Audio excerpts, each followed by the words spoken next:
Qui nous donne de partager encore autour de sa parole. Nous allons nous édifier sur ce qui fait notre fierté, ce qui devrait faire la gloire du racheté. En quoi devons-nous nous glorifier en tant qu'enfants de Dieu justifiés? Nous allons prier pour recommander ce moment que les mains du Seigneur. Père de gloire, merci de ce que ta grâce nous fait asseoir pour nous parler, pour nous enseigner. C'est toujours une bénédiction, une grâce.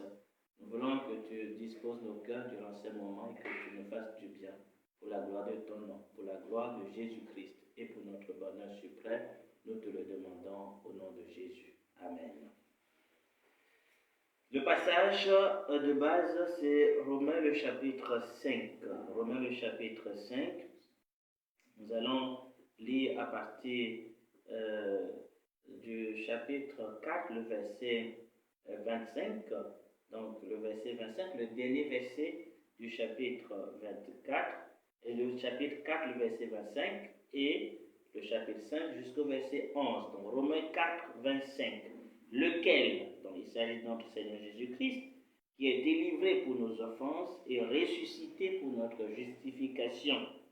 Étant donc justifiés par la foi, nous avons la paix avec Dieu par notre Seigneur Jésus-Christ, à qui nous devons d'avoir eu par la foi accès à cette grâce dans laquelle nous demeurons fermes et nous nous glorifions dans l'espérance de la gloire de Dieu. Bien plus, nous nous glorifions même des afflictions, sachant que l'affliction produit la persévérance, et la persévérance, la victoire dans l'épreuve, et la victoire, et cette victoire, l'espérance. Or, l'espérance ne trompe point, parce que l'amour de Dieu est répandu dans nos cœurs par le Saint-Esprit qui nous a été donné. Car lorsque nous étions encore sans force, Christ, autant marqué, est mort pour des impies. À peine mourrait-on pour un juste. Quelqu'un peut-être mourrait-il pour un homme de bien. Mais Dieu prouve son amour envers nous en ce que, lorsque nous étions encore des pécheurs, Christ est mort pour nous. À plus forte raison donc, maintenant que nous sommes justifiés par son sang, serons-nous sauvés par lui de la colère. Car si, lorsque nous étions ennemis, nous avons été réconciliés avec Dieu par la mort de son Fils, à plus forte raison, étant réconciliés, serons-nous sauvés par sa vie. Et non seulement cela, mais encore, nous nous glorifions en Dieu par notre Seigneur Jésus-Christ, par qui maintenant nous avons obtenu la réconciliation. Qu'est-ce qui fait donc notre fierté? Qu'est-ce qui doit faire la fierté?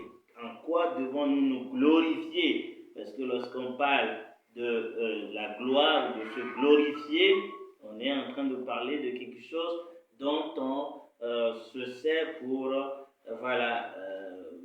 se vanter, en réalité présenter quelque chose qui nous fait la fierté. C'est ça, se glorifier de quelque chose, ça fait notre fierté. Certains se glorifient de l'achat, comme on le dit, on met sa confiance dans l'achat. D'autres se glorifient de leur maison, d'autres se glorifient de leur richesse, de leurs compétences. La question qui se pose à toi, qu'est-ce qui fait ta fierté en tant qu'enfant de Dieu? Qu'est-ce qui devrait normalement faire notre fierté? Ce dont nous devions nous glorifier devant tous et nous devons donc présenter à tous parce que ça fait notre fierté. C'est de ça dont il s'agit dans ce passage.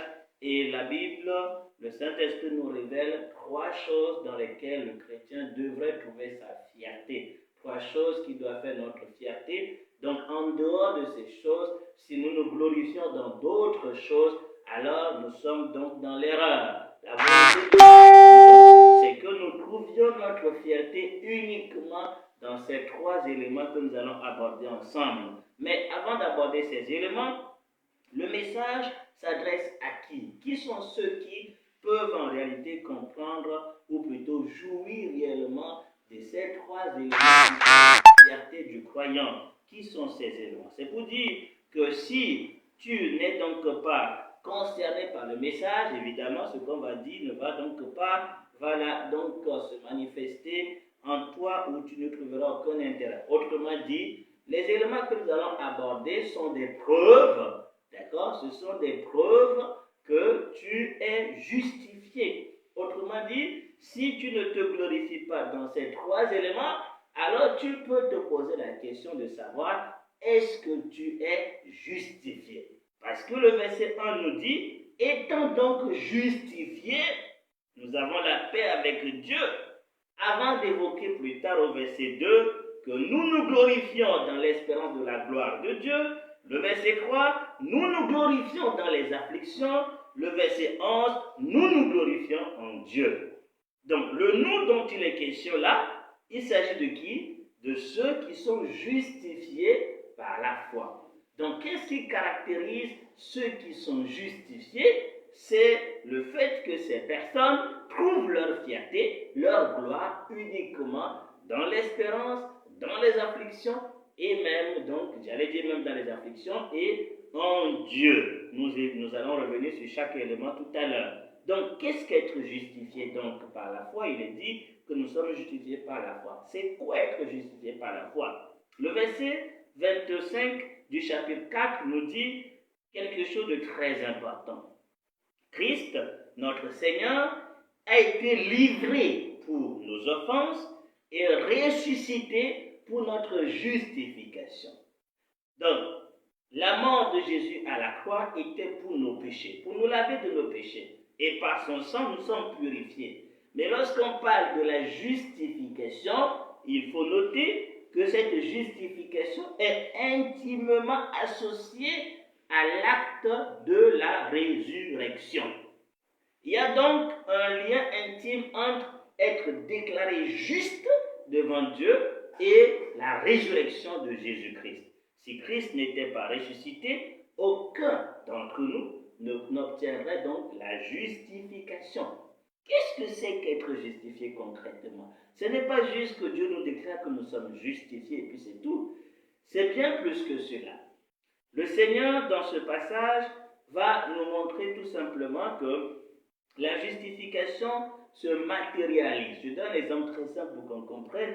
Celui qui, bien évidemment, est poursuivi par la loi et qui est donc condamné, cette personne a besoin tout simplement d'une grâce pour sortir de sa situation. Ce qui s'est passé, c'est qu'il y a une autre personne innocente qui est venue payer à la place de ces dernières. Et donc, comme ce qui est exigé par la loi a été payé, on peut donc acquitter la personne et libérer la personne. Et devant la loi, cette personne ne peut donc plus être poursuivie parce qu'il est maintenant en paix avec la loi. C'est la même chose aussi avec Dieu. Devant Dieu, tous ont péché, sont privés de la présence de Dieu et de la gloire de Dieu. Nous sommes donc condamnés. Devant la justice de Dieu, nous sommes donc déclarés coupables, ce qui nous donne droit donc à la condamnation et la mort éternelle. Jésus-Christ s'est donné pour nous. Et quand il s'est donné, qu'est-ce qui s'est passé? La justice de Dieu qui exigeait la mort du coupable a frappé le Seigneur Jésus-Christ à notre place. Jésus a subi toute la condamnation qui est pesée sur nous. Ce qui fait que lorsque nous parlons de justification, il y a un côté négatif. Le côté où il faut frapper, donc il faut payer le prix, il faut bien évidemment payer l'amende exigée avant d'être en paix, avant que tu ne sois libéré, donc vis-à-vis de la loi. Et Christ a subi cette condamnation à la place de tous ceux qui ont la foi. C'est pour ça qu'il dit, c'est pas la foi qu'on rentre dans le bénéfice de ce que Christ a fait. Et donc Christ a subi la condamnation, il a payé le prix. Maintenant, il y a un autre côté de la justification qui est extraordinaire. Dieu, en ressuscitant Jésus-Christ dans les tombeaux, nous a aussi ressuscités avec lui, et c'est intimement lié, donc bien sûr, à la résurrection que nous obtenons la justification. Autrement dit, Dieu ne nous justifie pas des lèvres, il matérialise cette justification en nous ressuscitant d'entre les morts. Ceux qui sont ressuscités, ceux qui ont été justifiés par la foi, ce sont ceux qui ont expérimenté par la foi la résurrection d'entre les morts. Ceux qui sont passés de la mort à la vie. Ils ont reçu une vie dans leur esprit. Donc la justification est un acte qui est matérialisé au travers de la résurrection. Ce qui fait que désormais, le côté positif de la justification, c'est qu'il n'y a plus de condamnation pour ceux qui sont dans le Christ Jésus. C'est ça le bonheur pour ceux qui croient. Donc je voulais insister là-dessus qu'on comprenne que lorsqu'on parle d'être justifié, il ne s'agit pas juste d'une simple déclaration. Ce n'est pas aussi être pardonné, c'est différent. Dieu nous a pardonné parce que Christ a payé le prix. Mais nous avons été donc bien évidemment transformés, et cela en recevant donc la vie de résurrection de Jésus-Christ, ce qui nous donne donc d'être des justifiés, des gens qui n'ont rien à craindre vis-à-vis de la loi. Et c'est pour ça qu'il dit, nous avons la paix avec Dieu. Donc il n'y a plus de condamnation, nous sommes réconciliés avec Dieu, et désormais, donc la justice de Dieu, ces droits qui exigeaient la mort, ne s'exigeront plus sur nous, puisque Christ a payé le prix, nous sommes justifiés. Maintenant, ce qui donne donc à cette justification toute sa valeur formidable, c'est que Dieu l'a matérialisé. Pour qu'on comprenne, je donne un exemple très simple. Je vais vous donner cet exemple. Supposons que ou bien vous avez cassé un ordinateur de quelqu'un, un ordinateur très sophistiqué de quelqu'un, et la personne exige le même ordinateur. Vous n'avez pas les moyens. Et vous êtes donc poursuivi parce qu'il faut absolument donner cela. Maintenant, il y a donc quelqu'un qui a appris la situation et qui vous aime et qui a dit, me voici, j'ai un ordinateur qui est très sophistiqué, qui répond à l'exigence de celui à qui tu dois. Est-ce que le fait que tu aies entendu qu'un ami ait dit qu'il a la solution, est-ce que ça te donne pour autant la paix? Pas encore. Il faut que l'ami donne le PC à celui qui exige la réparation. Cette personne doit vérifier le PC et doit dire effectivement ça correspond à mon exigence. C'est alors et alors seulement que tu auras la paix. Qu'est-ce qui s'est passé avec Jésus-Christ?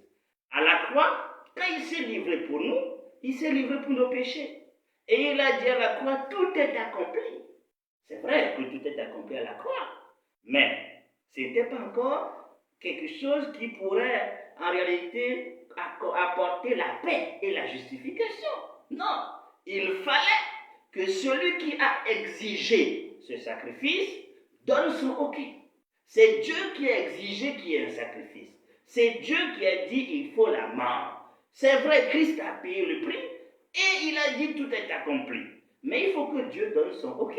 Il faut que Dieu nous dise que c'est vrai que le sacrifice de Jésus-Christ me satisfait et quiconque met sa confiance dans ce sacrifice peut donc avoir la paix avec moi. Et Dieu nous a donné son OK. À travers quoi? La Bible nous dit dans Actes le chapitre 17 que Dieu a donné une preuve certaine qu'il jugera le monde par Jésus-Christ en l'ayant ressuscité donc les tombeaux. C'est au travers de la résurrection que Dieu a démontré qu'il est parfaitement satisfait de l'œuvre de Jésus-Christ. C'est pour ça que la Bible est claire. Si Christ n'était pas ressuscité, alors notre foi est vaine et nous demeurons dans nos péchés. Il a bien dit tout est accompli à la croix, mais ce n'est pas en réalité suffisant s'il était resté dans le tombeau. Mais gloire à Dieu, il est sorti victorieux. C'est pour nous dire que désormais, le tout est accompli, a reçu la certification de Dieu. Dieu a dit, c'est ok, il a vraiment accompli tout. La preuve, je le ressuscite dans les tombeaux et je le fais donc asseoir sur mon trône. C'est pour ça que nous ne devons pas donc douter de l'efficacité du tout est accompli à la croix. Parce que Dieu l'a certifié, alors nous n'avons plus donc à avoir peur. Avec Dieu, quiconque croit est justifié, il a la paix avec Dieu. Si ce n'est pas le cas, si tu mets ta confiance dans autre chose, à part la justice qui vient de la résurrection de Jésus-Christ et donc de son œuvre à la croix certifiée, alors tu ne peux jamais jouir de la véritable paix. La paix avec Dieu est établie sur le principe de la justification au moyen de la foi. Et cette justification, elle est certifiée. Si je reviens à l'exemple que je vous ai donné, ok, la personne dit que c'est ok, mais je vais exiger qu'il me donne une preuve. Voilà, il ne faut pas juste qu'il dise des lèvres, ok, demain il va me dire non, j'ai vérifié, le PC ne répond plus. Non, si tu as vérifié que c'est ok, écris pour dire c'est fini, tu ne te dois plus rien. Comme ça, on est en paix, on est quitte. C'est la même chose qui se passe si on te libère tu as été donc emprisonné, on a payé la caution, on t'a libéré, ben on écrit que la caution est payée. Comme ça, si on te libère, personne ne peut te poursuivre. Il faut une preuve. Et c'est la même chose avec Dieu. Dieu n'a pas juste dit vous êtes justifié et puis c'est bon. Il a donné une preuve en nous ressuscitant ensemble avec Jésus-Christ. C'est pour ça que j'insiste sur le fait que le verset 25 n'est pas écrit pour rien. En disant qu'il a été livré pour nos offenses et ressuscité pour notre justification, l'Esprit veut faire comprendre que la justification que nous avons reçue, c'est une justification intimement liée à la résurrection. Quiconque n'a pas expérimenté la résurrection ne peut pas dire qu'il est justifié devant Dieu. Comment on l'expérimente? Au moyen de la foi. Quand nous croyons, Dieu impute à chacun d'entre nous non seulement la mort de Jésus, mais aussi sa résurrection. Il nous ressuscite en communiquant chacun d'entre nous une vie de résurrection, la vie de Jésus-Christ. C'est ça être justifié et c'est pour ça que nous avons la paix avec Dieu. Parce qu'il a non seulement déclaré que nous sommes justifiés, mais il en a donné une preuve. Cette preuve, il a communiqué une vie à tous ceux qui croient. C'est ce qui fait de nous des justifiés et des gens qui ont la paix avec Dieu. Voilà le bonheur que nous avons si nous croyons en l'œuvre de Jésus-Christ et si par la foi nous passons de la mort à la vie au travers donc de la résurrection de Jésus. C'est pour ça que Paul, dans la lettre aux Corinthiens, insiste davantage sur cette question de résurrection, parce que sans la résurrection, donc, notre foi, elle est vaine. Elle ne sert absolument de rien. La croix est donc le cœur de toute chose. La résurrection donne à la croix toute sa valeur. Voilà ce qu'il faut comprendre. C'est pour ça que nous devons bénir Dieu notre Père d'avoir ressuscité Jésus-Christ dans les tombeaux et de ne lui pas laisser voir la corruption. Si Christ n'était pas ressuscité, aucun d'entre nous n'aurait bien sûr l'espoir d'être sauvé. C'est extrêmement important de comprendre cela et de bénir Dieu et de comprendre que notre foi doit saisir cette vérité pour avoir la paix avec Dieu. La question qui se pose, c'est que si nous avons la paix avec Dieu, par la foi, et nous avons donc accès à cette grâce, donc d'être enfant de Dieu, justifié, quelle doit être en réalité désormais nos sources de gloire, ce dont nous devions nous glorifier, ce dont nous devions nous vanter, c'est-à-dire bien sûr faire de ça notre fierté. Voilà, qu'est-ce qui doit faire la fierté du chrétien? Qu'est-ce que tu présentes aux autres comme ta fierté? Qu'est-ce qui fait ta joie? qu'est-ce que tu veux montrer aux gens comme étant quelque chose qui est étonnant. Il y a importance de sonder nos cœurs, de se poser la question de savoir si réellement nous avons placé dans le Seigneur notre source de fierté et d'examiner nos cœurs pour savoir qu'est-ce qui fait vraiment notre fierté, qu'est-ce qui fait notre fierté. Certains, comme tu le disais, sont fiers de leur maison, ils sont fiers de leur voiture, ils sont fiers du compte bancaire qu'ils ont, ils sont fiers d'avoir un nouveau vêtement, et c'est ce qui fait leur fierté, c'est ce qu'ils présentent. Ils sont fiers je ne sais pas, d'avoir une certaine position, c'est vraiment ça qui fait leur fierté. Ou encore, donc, d'être en Europe ou dans des pays. Certains font de cela même leur fierté, leur gloire. Et le Seigneur veut nous faire comprendre que notre seule fierté doit être dans 3 choses. Le verset 2. La première source de fierté du croyant, ce dont le chrétien, Romains le chapitre 5, ce dont le chrétien doit se glorifier devant les hommes et devant tout le monde. C'est quoi? Le verset 2 nous dit, à qui Jésus-Christ nous devons d'avoir par la foi accès à cette grâce dans laquelle nous demeurons fermes.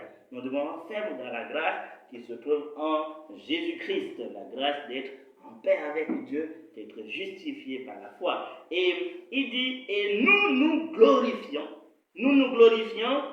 dans l'espérance de la gloire de Dieu. Nous glorifions dans l'espérance de la gloire de Dieu. Le dimanche passé, par la grâce de Dieu, quand nous parlions quand nous parlions des résolutions, nous avons donc été interpellés sur le passage de 2 Thessaloniciens qui nous disait, donc le chapitre 3, qui nous disait que le Seigneur incline nos cœurs vers l'amour de Dieu et vers la patience du Christ. Et ici, nous voyons dans ce passage que le chrétien a comme source de gloire, source de joie, notre espérance. Donc, dans le chapitre 3 de Hébreux, je vais lire aussi Hébreux le chapitre 3, parce que c'est lié. Hébreux le chapitre 3, le verset 6 dit, mais Christ l'est comme fils dans sa maison, donc il est fidèle, donc comme Moïse a été fidèle aussi dans la maison de Dieu, donc Christ est fils sur sa maison, et sa maison c'est nous, pourvu que nous retenions jusqu'à la fin la ferme confiance et l'espérance dont nous glorifions. Donc la ferme confiance et l'espérance dont nous glorifions. Donc, qu'est-ce que c'est que se glorifier dans l'espérance de la gloire de Dieu? Qu'est-ce que c'est que faire de l'espérance de la gloire de Dieu notre fierté?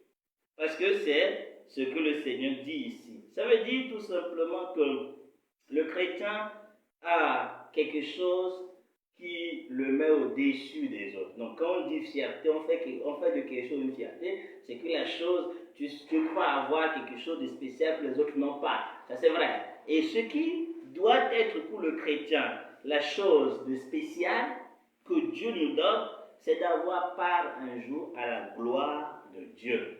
La gloire qui couronne l'agneau, Dieu nous donne d'avoir part à cette même gloire. Il fait de tous ceux qui sont justifiés, tous ceux qui ont expérimenté la résurrection de Jésus-Christ, ces personnes ont aussi la promesse d'être là où le Seigneur est. Ils ont la promesse d'avoir part à la gloire de Dieu, d'être donc dans la gloire pour toujours et de recevoir cette gloire comme Jésus l'a reçue. Une gloire extraordinaire, une gloire qui fait de lui donc Seigneur et Maître sur toutes choses et qui, bien évidemment, donc nous est aussi promis en tant qu'épouse de Christ. Nous serons donc avec lui et nous régnerons avec lui dans la gloire de Dieu. Et le chrétien donc ne peut rivaliser avec les choses de ce monde, d'accord? Ça ne sert absolument à rien que le chrétien cherche à avoir les mêmes richesses que les gens de ce monde, comme on le sait dans l'évangile de prospérité. C'est parce qu'on n'a pas compris ce qui fait notre gloire, ce qui nous élève au-dessus de tout homme, tous ceux qui ne connaissent pas le Seigneur n'ont pas part à cette espérance. Mais nous qui avons donc été justifiés, nous avons part à l'espérance de la gloire de Dieu. C'est là le souci. Le souci, c'est que, comme Paul l'a dit, nous avons un souci de vision. Et il a prié pour les Éphésiens. Je pense qu'il faut que nous puissions faire la même prière, que le Seigneur ouvre les yeux de nos cœurs. On va le lire. Donc, Éphésiens, le chapitre 1. Lisons Éphésiens, le chapitre 1. Donc, par rapport à cette espérance, Éphésiens, le chapitre 1, nous en parlons, il faut toujours en parler, parce que c'est important que le chrétien puisse se rappeler de pourquoi nous avons été appelés. Nous en avons parlé brièvement la dernière fois, donc encore aujourd'hui un rappel important, qu'on n'oublie pas ce qui doit faire notre fierté. Éphésiens, le chapitre 1, le verset 18, qu'est-ce que Paul demande à Dieu pour les Éphésiens? Que Dieu illumine les yeux de nos cœurs, pour que nous sachions quelle est l'espérance qui s'attache à son appel, quelle est la richesse de la gloire de son héritage qu'il réserve aux saints, quelle est l'espérance qui s'attache à son appel. On a besoin que Dieu ouvre les yeux de nos cœurs. Cette espérance, elle est glorieuse. Quand nous lisons les promesses de Jésus-Christ, qu'est-ce que Jésus a utilisé pour encourager ceux qui ont le cœur troublé? Il ne leur a pas dit, attention, je vais répondre à tous vos besoins. Non, soyez tranquilles parce que je vais vous donner toutes les richesses de ce monde. Ce n'est pas ce qu'il nous a promis. Qu'est-ce qu'il a dit aux 3 premiers versets donc de Jean 14? Que vos cœurs ne se troublent point. Que votre cœur ne se trouble point. Croyez en Dieu et croyez en moi. Il y a plusieurs demeures dans la maison de mon Père. Si cela n'était pas, je vous l'aurais dit. Je vais vous préparer une place. Et lorsque je m'en serai allé et que je vous aurai préparé une place, je reviendrai et je vous prendrai avec moi, afin que là où moi je suis, vous y soyez aussi. Voilà ce que Jésus utilise pour calmer le cœur troublé. Qu'est-ce qui peut donner la paix au cœur? C'est le rappel ou le souvenir continuel de cette promesse. Le Seigneur veut que nous soyons là où il est. D'ailleurs, il a même dit dans sa prière, dans Jean 17, il a dit, Père, je veux que quant à tout ce que tu m'as donné, que là où moi je suis, ils y soient aussi, afin qu'ils voient ma gloire, la gloire que tu m'as donnée avant la fondation du monde. Nous la verrons, nous demeurons dedans et nous refléterons la gloire de l'agneau. Nous sommes donc bien sûr destinés à la gloire qui couronne l'agneau dans les cieux. Est-ce qu'il y a quelque chose de plus glorieux que cette espérance? Nous devions, en tant qu'enfants de Dieu, faire de cela donc notre source de fierté. D'ailleurs même, quand il y avait des deuils, la chose que les apôtres disaient, c'est quoi? Donc quand il y avait des deuils pour consoler les cœurs de ceux qui sont en deuil, qu'est-ce qu'ils faisaient? Ils ne faisaient qu'une seule chose. Ils rappelaient quoi? La promesse de Jésus. Dans 1 Thessaloniciens le chapitre 4, 1 Thessaloniciens le chapitre 4, donc il va dire, donc 1 Thessaloniciens 4, à partir du verset 13, il va dire, nous ne voulons pas, frères, que vous soyez dans l'ignorance au sujet de ceux qui dorment, ceux qui sont morts, afin que vous ne vous affligiez pas comme les autres qui n'ont pas d'espérance. Car si nous croyons que Jésus est mort et qu'il est ressuscité, croyons aussi que Dieu ramènera par Jésus et avec lui ceux qui sont morts. Voici en effet ce que nous vous déclarons d'après la parole du Seigneur. Nous les vivants, restés pour l'avènement du Seigneur, nous ne défoncerons pas ceux qui sont morts, car le Seigneur lui-même, en un signal donné, à la voix d'un archange et au son de la trompette de Dieu, descendra du ciel et les morts en Christ ressusciteront premièrement. Ensuite, nous les vivants, qui serons restés, nous serons tous ensemble enlevés avec eux sur des nuées, à la rencontre du Seigneur dans les airs, et ainsi nous serons toujours avec le Seigneur. Consolez-vous donc les uns les autres par ces paroles. L'espérance, elle est suffisante pour que le cœur soit en paix pour que le cœur soit consolé. Et les apôtres avaient compris cela, ils ne cessaient de répéter cela en effet, donc selon ce que nous connaissons, donc en encourageant les uns les autres, Maranatha, Jésus revient. C'est quelque chose qu'ils rappelaient aux uns et aux autres parce qu'ils savaient que c'est la seule chose qui élève le chrétien de ce monde. Parce que nous n'avons pas au même combat, aux mêmes souffrances, aux mêmes défis dans ce monde. Mais si nous nous livrons dans les mêmes combats en disant que nous allons nous distinguer sur la base de nos richesses, de ce que nous possédons, il faut que Dieu nous bénisse, que nous ayons donc le royaume dans ce monde, que nous vivions, que les païens sachent que Dieu est avec nous, au travers de toutes les richesses que nous voulons avoir. Nous sommes dans l'erreur. La Bible est claire. Si c'est pour cette vie seulement que vous avez espérance en Christ, vous êtes les plus malheureux de tous les hommes. Dans 1 Corinthiens 15, il nous fait comprendre que notre seule espérance, l'espérance la plus glorieuse, c'est l'espérance de la gloire de Dieu, d'avoir part un jour donc à l'enlèvement de tous les sangs et aussi l'Église qui va refléter la gloire du Seigneur pour l'éternité. C'est quelque chose de merveilleux. Nous devions nous en réjouir. Il faut se rappeler cela parce que le danger dans lequel nous tombons de nos jours, c'est que cette espérance perd toute sa valeur. Elle perd toute sa valeur devant nos yeux. Nous ne voyons pas en quoi elle est glorieuse. Tellement que nous avons donc laissé nos cœurs être alourdis par plusieurs choses dans ce monde que nous ne voyons plus en quoi l'espérance d'être un jour dans la gloire de Dieu a quelque chose de spécial. C'est pour ça que nous devons prier pour que Dieu ouvre nos yeux, pour que nous puissions voir la gloire de cette espérance. C'est très important que Dieu seul révèle à chaque cœur la gloire de cette espérance. Faisons de ça même une étude pour comprendre cette espérance. Je me rappelle d'un frère, en tout cas d'un témoignage qui, voilà, un frère pouvait dire tout simplement donc qu'il veut qu'on lui parle du ciel. Voilà, qu'on lui parle du ciel.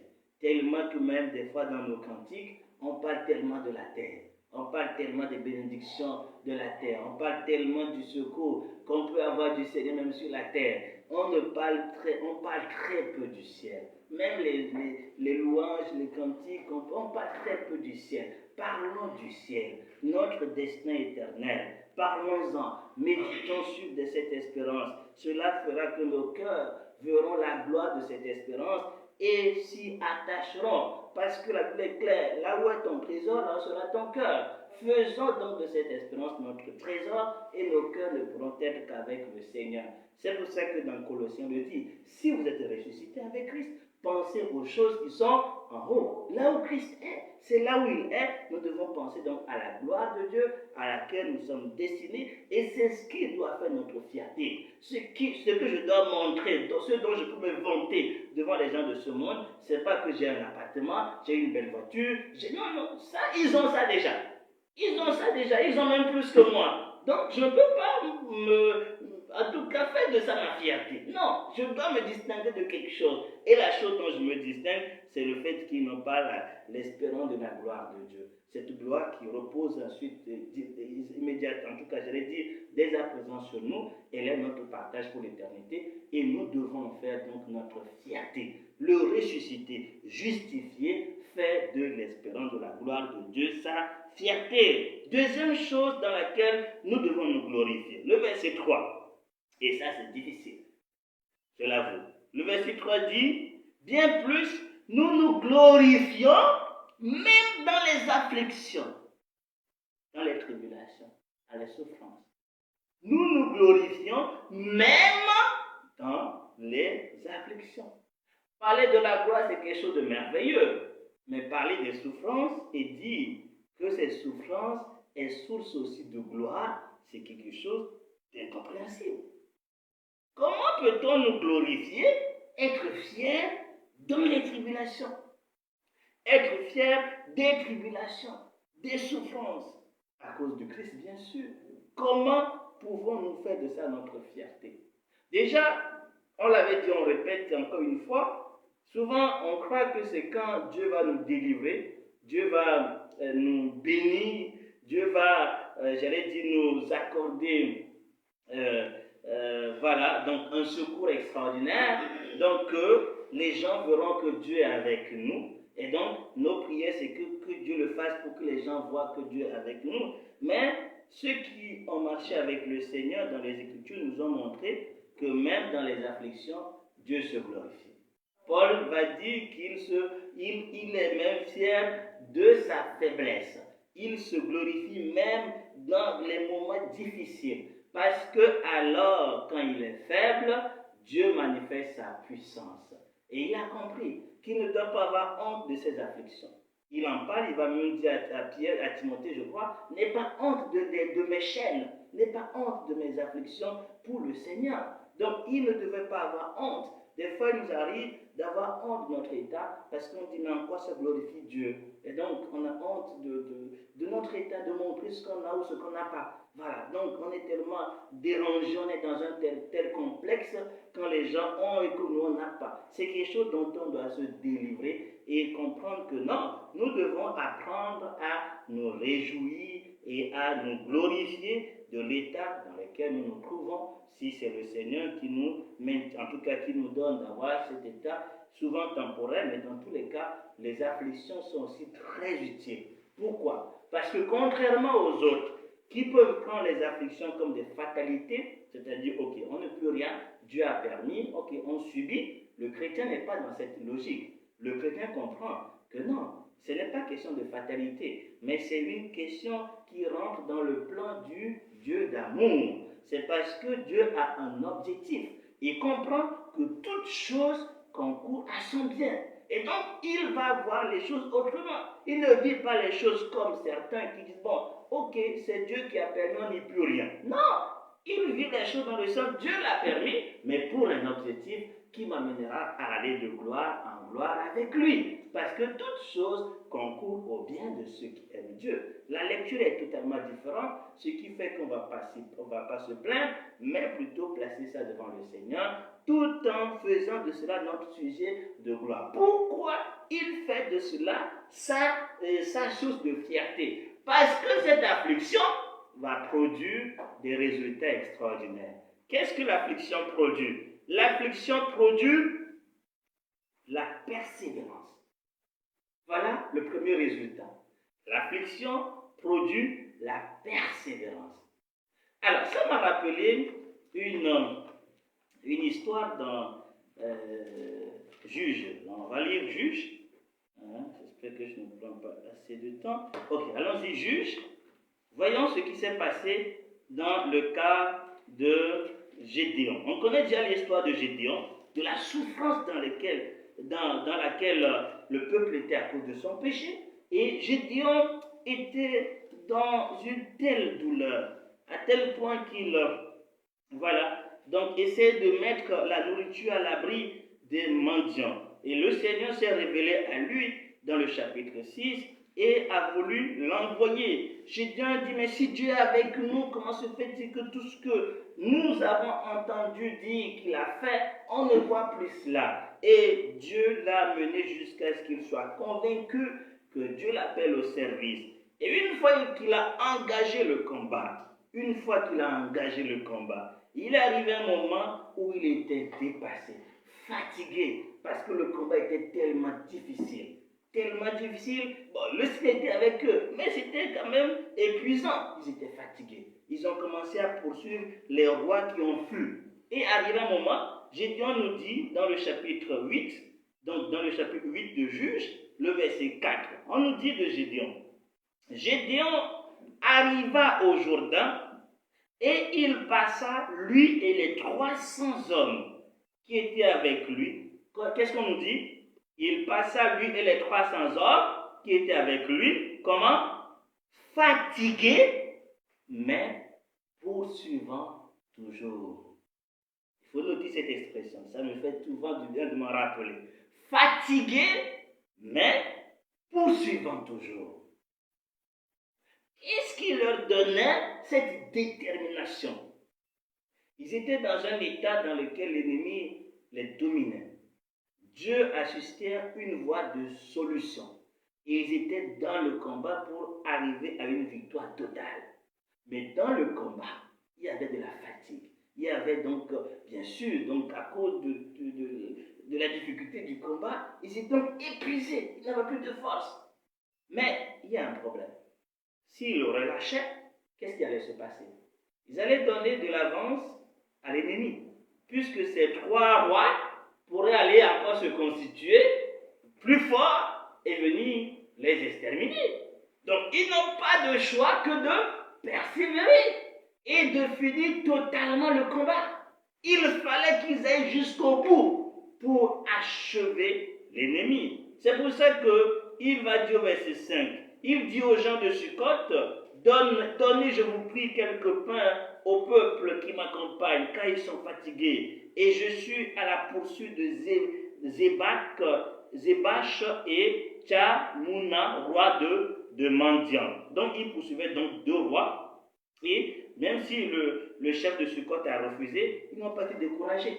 Ils ont continué le combat. Retenez bien ce terme, fatigué mais poursuivant toujours. C'est ce que produit aussi donc la gloire dans les afflictions à cause de Christ, dans le combat que nous pouvons mener pour la gloire du Seigneur, puisque c'est de ça il s'agit. Être dans les afflictions, dans les souffrances à cause du Seigneur, à cause de notre volonté de marcher fidèlement au Seigneur, à cause du fait que nous voulons lui être agréable. Il va pouvoir, donc il va être question des fois de fatigue dans le combat. Et des fois quand on est fatigué, on a envie de relâcher. Mais l'affliction donc produit quand même, nous amène dans le sens de nous exercer dans la persévérance aussi. C'est très important donc lorsqu'on est dans l'affliction, que l'affliction, au lieu de nous conduire dans le découragement et dans le relâchement, que ça nous conduise plutôt dans la persévérance. La vraie affliction, la vraie tribulation qui vient de Dieu a comme suite logique que nous sommes davantage exercés à persévérer. Même si des fois on peut être fatigué, on va garder en vue la victoire, on va garder en vue bien évidemment l'objectif final. Parce que l'objectif final c'est quoi? La persévérance va produire la victoire dans l'épreuve et la victoire, l'espérance. Vous voyez encore, on revient à la question de l'espérance. Donc parce qu'au début, on trouve la joie dans l'espérance, quand on est dans les afflictions, on garde en vue notre espérance finale. Et on se dit que comme il y a cette gloire à venir, nous devons persévérer, même s'il arriverait donc d'être fatigué, ne pas relâcher. Parce que relâcher, c'est donc être pire que celui qui détruit. Donc celui qui relâche dans son travail est pire qu'un destructeur. Donc tu es engagé dans un combat, dans un défi à relever, dans une mission qui t'est confiée, et c'est dur, c'est difficile. Mais quand tu relâches, tu donnes l'occasion à l'ennemi, évidemment, tu es pire qu'un destructeur. La Bible nous dit cela. Donc nous ne devons pas relâcher. Il y a donc Dieu, pendant les afflictions, les tribulations, les combats qu'on peut mener pour sa famille, pour ses proches, pour voilà donc un frère ou quelqu'un qu'on a à cœur. Nous, Seigneur, veut que nous puissions persévérer, parce que c'est au bout de la persévérance qu'on expérimente la victoire, et cette victoire ne pourra que nourrir davantage notre espérance. C'est pour ça que Dieu permet les afflictions, parce qu'à chaque fois que nous avons des combats, des défis à relever, nous sortons davantage encore plus renforcés, et nous sortons davantage plus attachés au ciel. Pourquoi? Parce que nous comprenons davantage que sans lui, nous ne pouvons absolument rien faire. Cela nous amène à nous approcher de lui, à davantage le chercher, et cela attache nos cœurs donc à Jésus-Christ qui est dans les cieux, et nous désirons être avec lui. Nous désirons être pour toujours avec lui, parce que aussi nous comprendrons au travers de l'épreuve ce que lui il a vécu aussi. Il a vécu une affliction plus terrible, mais il n'a pas relâché. Comment n'a-t-il pas relâché? La Bible nous dit dans Hébreu que si Jésus n'a pas relâché, Jésus n'a pas été découragé, c'est à cause de quoi? On va le lire, Hébreu le chapitre, lisons-le, Hébreu le chapitre 11, donc Hébreu le chapitre 11 et 12 plutôt, Hébreu le chapitre 12, Hébreux, le chapitre 12. Hébreux, le chapitre 12. Donc, qu'est-ce qui faisait la force du Seigneur dans son combat, dans ses afflictions? On va lire à partir du verset 2.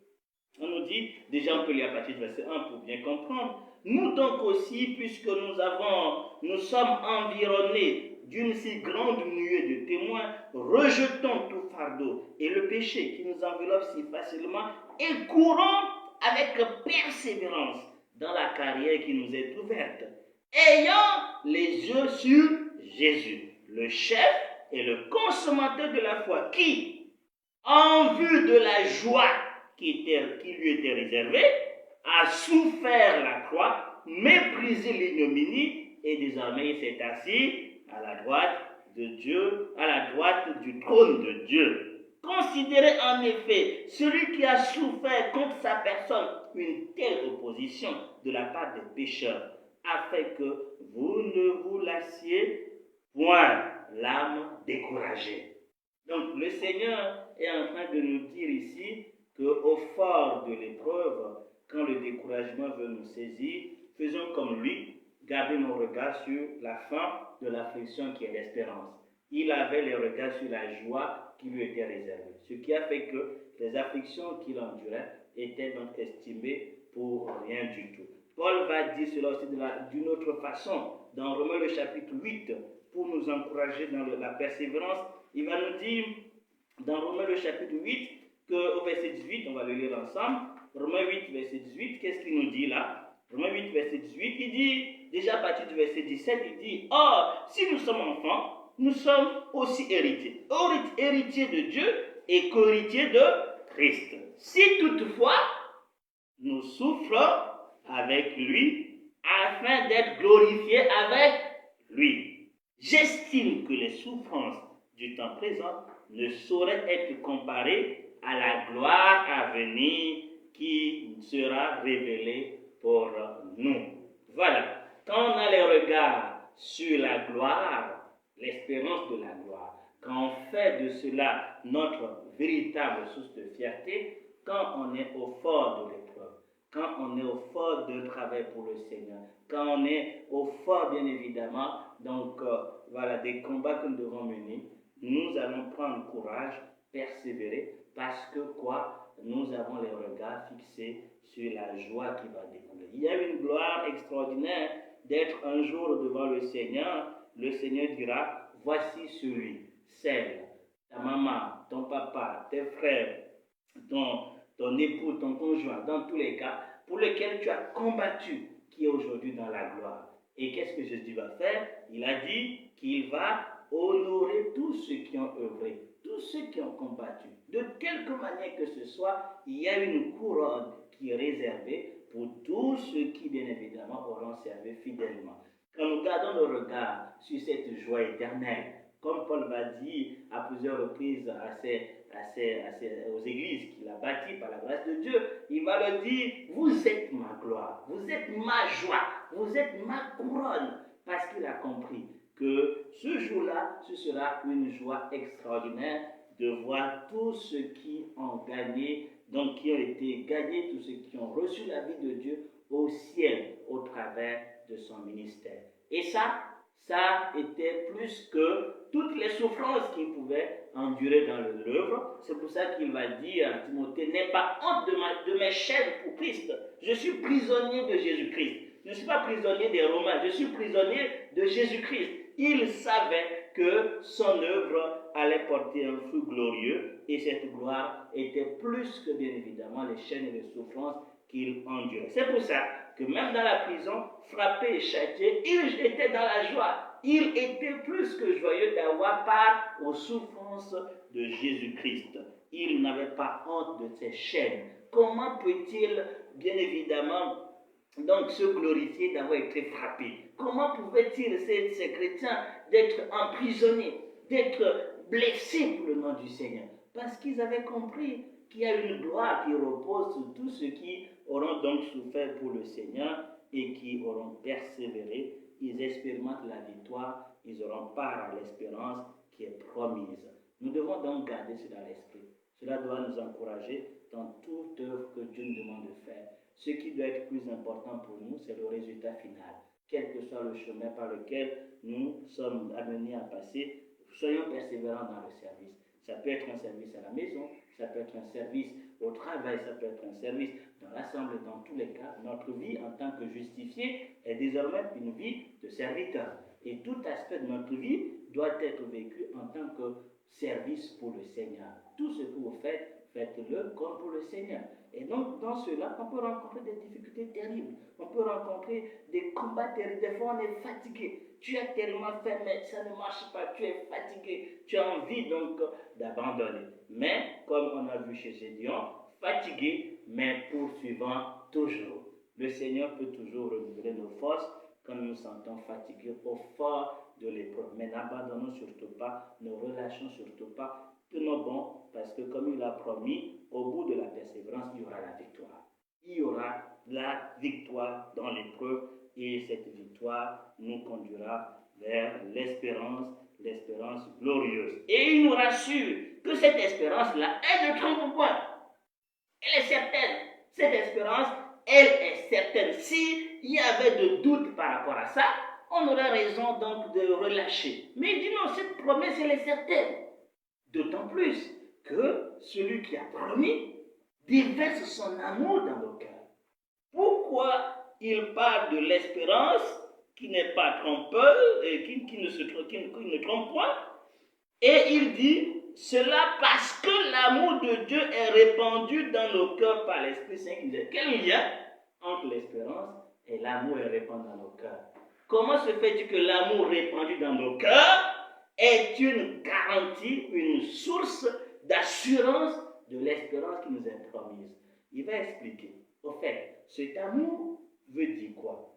Quand vous n'étiez même pas avec Dieu, vous étiez ennemi de Dieu. Quand vous étiez contre Dieu, c'est là que Dieu a manifesté cet amour.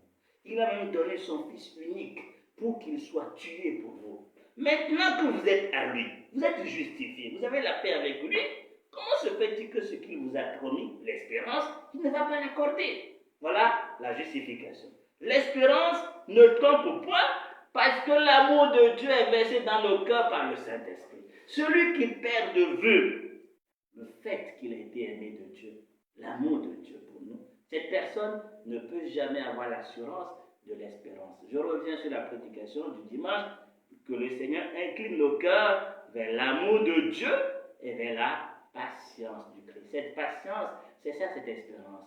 La patience que Christ a de nous avoir un jour bientôt et très bientôt avec lui pour l'éternité. Il est donc patient. Il veut que nous puissions garder à l'esprit cette attente qu'il a. Il attend l'épouse. Il attend les justifier à ses côtés. Et donc, nous ne pouvons pas avoir cette espérance avec certitude, comme une encre dans nos cœurs, si nous ne connaissons pas l'amour de Dieu pour nous. Si cet amour ne nous est pas continuellement rappelé dans nos cœurs. C'est pour ça qu'il est très important, encore une fois, que nos cœurs soient inclinés d'abord vers l'amour de Dieu. Quand c'est le cas, nous allons avoir la certitude que tout ce que Dieu a promis, il va l'accorder.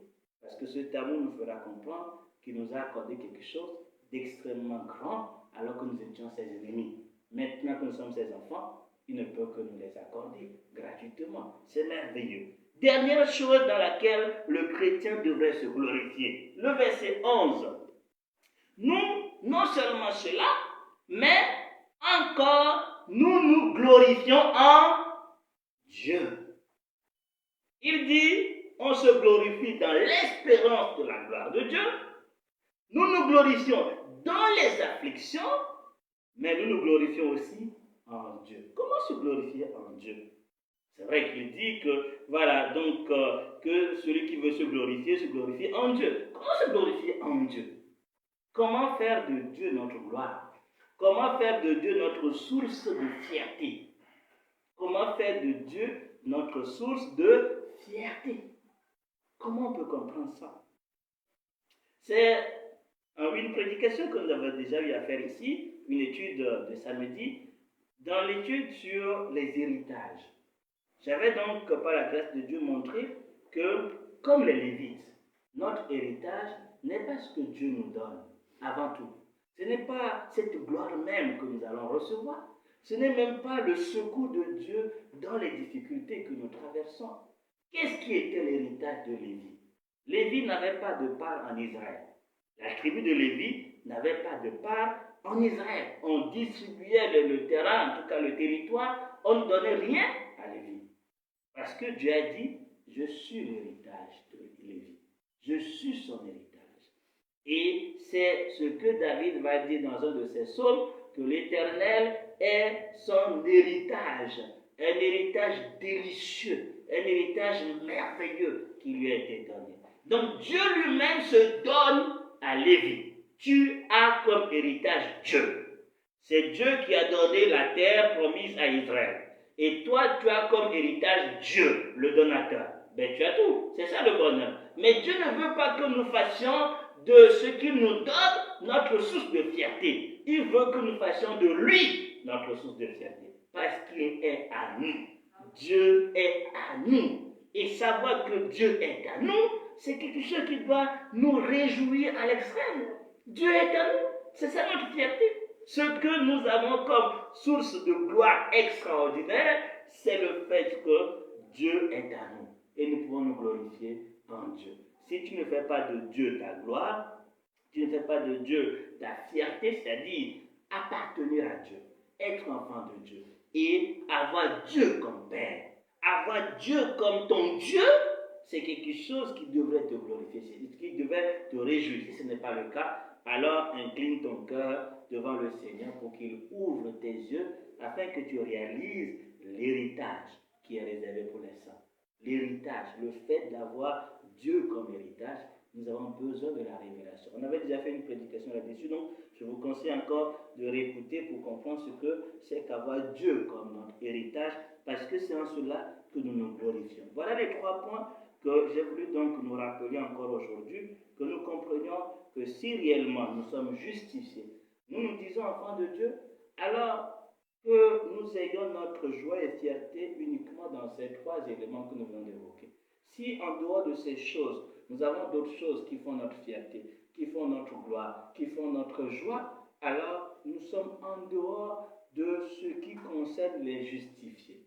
Les justifiés selon le Seigneur sont caractérisés par le fait qu'ils trouvent leur gloire dans l'espérance de Dieu, dans même les afflictions, parce que dans ces afflictions, ils ont le secours du Seigneur et à l'issue, ils ont la gloire et la victoire, et aussi, ils ont compris que la seule richesse suprême, leur héritage extraordinaire par-dessus tout, c'est Dieu lui-même.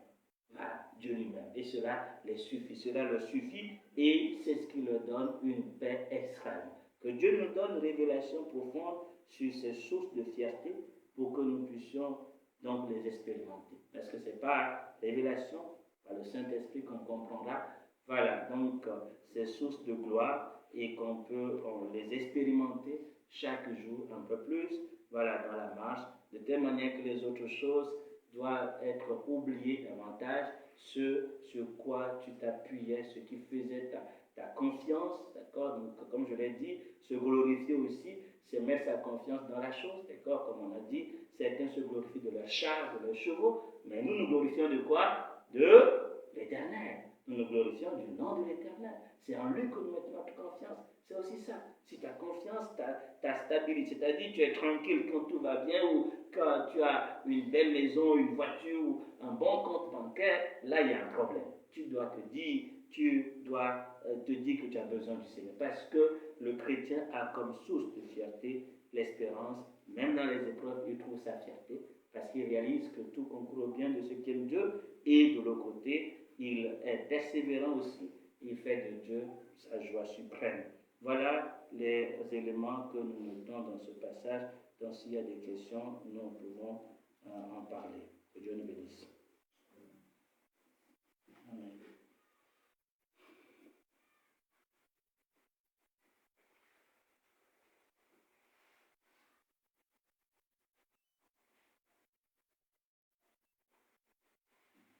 Que tes vives eaux inondent mon cœur, que ton Saint-Esprit vienne et prenne le contrôle, chaque situation qui trouble mes pensées, Seigneur, mes soucis, mes fardeaux à tes pieds, je dépose, Jésus, Jésus,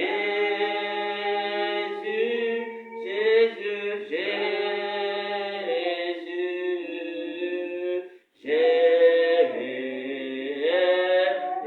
Jésus, nous t'appelons Père, Père, Père, Père,